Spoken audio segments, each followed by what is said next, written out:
Kanisa la Ufufuo na Uzima lake Mchungaji Josephat Gwajima, ambaye kwa siku zilizopita alikuwa mafichoni kufuatia kutafutwa na jeshi la polisi.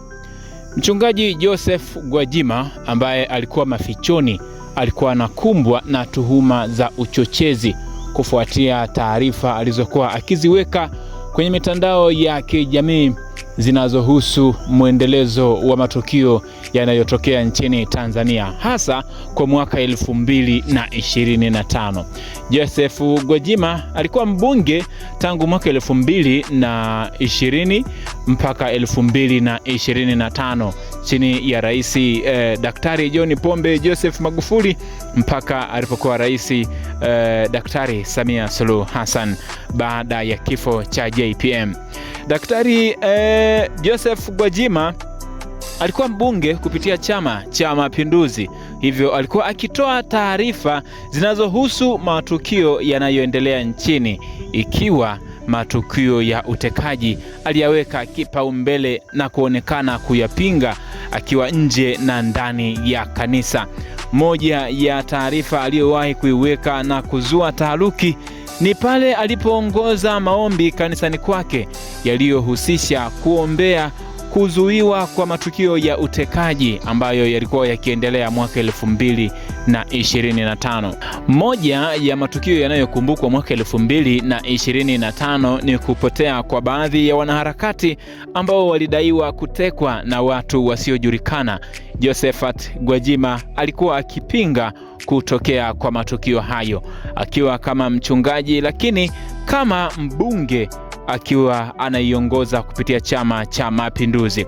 Joseph Gwajima ameonekana hapo jana tarehe 1 mwaka 2026 baada ya kanisa lake la Ufufuo na Uzima na matawi yake yote zaidi ya 2000 kufunguliwa baada ya kufungiwa na taasisi ya usajili wa huduma za umma mwaka 2025. Kufungiwa kwa kanisa la Gwajima kulisababishwa na sababu za uchochezi, mahubiri ya kiuchochezi pamoja na mambo mengine yaliyoongozwa na mchungaji Gwajima. Jana ameonekana kwa mara ya kwanza baada ya tamko la Mwigulu Lameck Nchemba, waziri wa Jamhuri ya Muungano wa Tanzania, aliyetoa ruhusa ya kuendelea kwa huduma za kiroho kwa kanisa lake Joseph Gwajima na kuzuia jeshi la polisi kuendelea kumtafuta mchungaji Gwajima. Baada ya hapo mwaka 2026 tarehe 1, kanisa la Ufufuo na Uzima limefanya ibada yake ya kwanza kanisani hapo, na huku mchungaji na askofu Joseph Gwajima aliongoza ibada hiyo. Moja ya jambo alilokuwa akilizungumza na kusisitiza zaidi ni kuhusiana yeye kuwapo mafichoni, akiwataka waumini wake na kuwaita waumini wake kama wanajeshi, akiwataka waendelee kuwa wanajeshi kama ambavyo wapo sasa.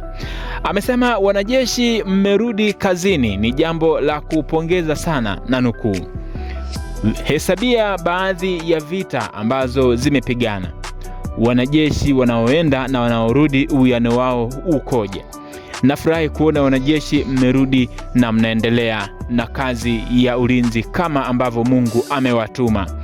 Nilikuwa mafichoni kwa sababu ya kupinga utekaji, na yote mnayoyaona na yote yaliyotokea ni kwa sababu mimi nilipinga utekaji, na nitaendelea kufanya hivyo kama mchungaji ambavyo Mungu amenituma. Mimi nimnukuu kutoka kwake Joseph Gwajima, mahubiri ya tarehe 1 mwaka 2025, akieleza namna hali ilivyo na namna Mungu ambavyo anamtumia yeye kuzungumza kupitia kinachoendelea nchini Tanzania.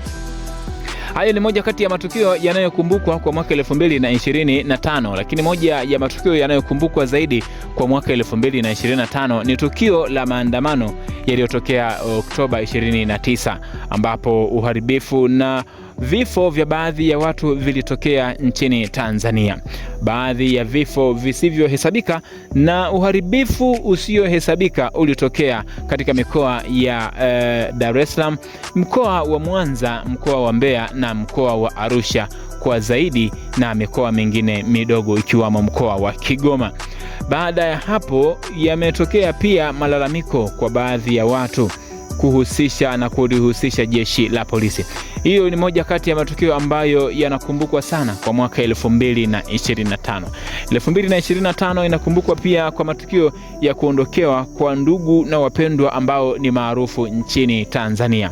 Jenista Mhagama, mbunge wa jimbo la Peramiho, ni mmoja kati ya watu ambao wameondoka mbele za haki kwa mwaka 2025.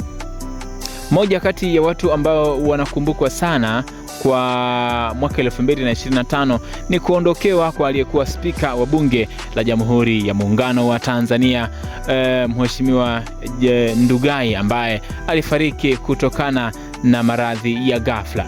Mwingine ambaye mwaka 2025 amefariki ni yule mtangazaji aliyewahi kutangaza UTV, aliyewahi kutangaza ITV na BBC, Charles Hilary, ambaye pia alikuwa msemaji wa serikali ya Zanzibar, naye amefariki dunia kwa mwaka 2025.